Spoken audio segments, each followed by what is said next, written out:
and the date today is August 13, 2024. The ground temperature is 41 degrees Celsius or wow. 105 degrees Init. 105.8 degrees Fahrenheit. Init ah. Please remain seated with Middle your East seatbelt talaga. securely fastened until the seatbelt sign is switched off.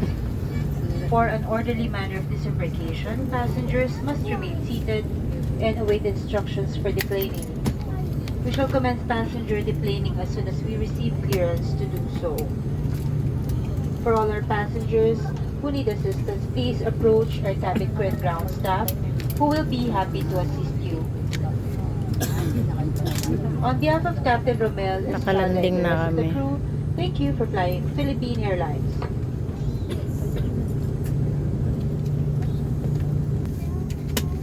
Yan, nakalanding na kami guys. Huminto na ang aming sinaping aeroplano.